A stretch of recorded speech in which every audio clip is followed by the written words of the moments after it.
Նախորդ շաբաթ Վրաստանի Մարնուելի Թբիլիսի ավտոճանապարհին վթարի ենթարկվեց ուղևորափոխադրում իրականացնող հայկական ավտոբուս։ Այս շարքը կարելի է անդադար թվարկել հաշվի առնելով, թե քանի ավտոբուս է վթարի ենթարկվում կանոնավոր, չլիցենզավորված կամ անօրինական ճանապարհով ուղևորափոխադրում իրականացնելու ժամանակ։ Սոցիալական պայմաններից ելնելով քաղաքացիները երբեմն նախընտրում են այլ երկիր մեկնել ոչ թե կանոնավոր ուղևորափոխադրում իրականացնող ընկերության ավտոբուսներով, այլ այն վարորդների հետ, որոնք ավելի մատչելի գին են առաջարկում։ Համացանցի հայտարարությունների շնորհիվ շաբաթայում զրուցել է մի քանի անհատ վարորդների հետ։ Ես ուզում եմ Երևան-Մոսկվա ինչքան արժի ձեզ մոտ մեկ անձը։ Ուրբաթ օրը 18,000, մնացած օրերը 20,000։ Դան հենց կակրած ուրբաթ օրվա մի քանի որ մեր շերտական ավտոբուսը ես արդեն զեղչել եմ անում, մնացած բոլորը 20,000 են վաճառում։ Ուղևորափոխադրում իրականացնողներին թվում է, թե ապահովագրություն իրականացնել բնավ հարկավոր չէ, քանի որ իրենք ունեն փորձառու վարորդներ։ Խնդիր չկա, մեր մոտ ասենք քաղաքի այն մյուս օֆիսների պես չեն, հիմա ինձ ոչ թե գլուխ են ողում, այլ ասենք մեր վարորդները բանն էլի համ ջահել չեն։ Հա։ Ասենք քանի տարեկան բան էս կոմենկով։ Նորմալ ասենք 40 Փորձառու են նկատի ունեմ։ Նորմալ վարորդներ են, խնդիր չկա, ասենք ես ես բան տրամադրել եմ բան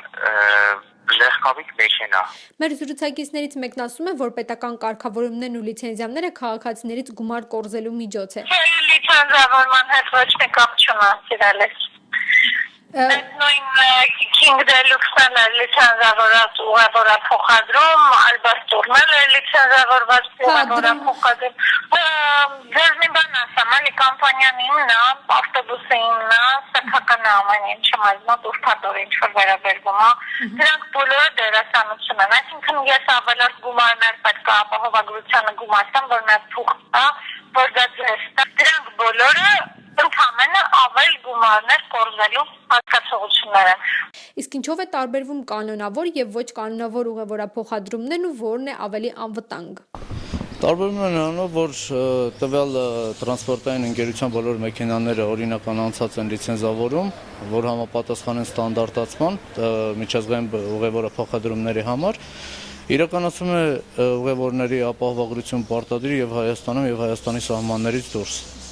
Հիմնականում ավտոբուսներ են, թե օրինակ 7 տեղանոց մեքենաներ են։ Հիմնականում ավտոբուսները մենք 7 տեղանոց ընդհանրապես չունենք, քանի որ 7 տեղանոցը իրավունք չունի միջազգային ստանդարտներով սպասարկվի երկար ճանապարհների համար։ Կասեք ավտոբուսներ է ձերը, թե 7 տեղանոց մեքենաներ։ Չէ, փոքրերից։ 7 տեղանոց։ Ահա, վիկաներ են հիմնականում։ Մատերձայնը բայց ապահով մեքենաներ են։ Տրանսպորտի կապի եւ տեղեկատվական տեխնոլոգիաների նախարարության կողմից միայն հունիս ամսին 30-ից ավելի անհատ ձեռնարկատերերի եւ կազմակերպությունների լիցենզիաներն ուժը կորցրած են ճանաչվել։ Փաստորեն ստացվում է, որ լիցենզիաներ տրամադրվեն թե ոչ ուղևորափոխադրում իրականացնող ընկերությունը, թե անհատ վարորդ, միևնույն է քաղաքացիներն ընտրում են ավելի մատչելի տրանսպորտային միջոցը, իսկ վարորդներն էլ լիցենզիա ունենալու կամ չունենալու մեջ տարբերություն չեն տեսնում։ Լրագրողական հետաքննության արդյունքում մենք կարողացել ենք գտնել այսպիսի մարդկանց, չնայած այն հանգամանքին, որ նախարարությունը լիցենզիաների ձրկում է որոշ անհատների կամ ընկերությունների, բայց մի բան ակնհայտ է ոլորտում կամ բաց թողումներ, իսկ այդ թերությունները վերացնելու համար տարիներ պետք չեն։ Մի քանի օրվա ընթացքում կարելի է նման բացահայտումներ անել։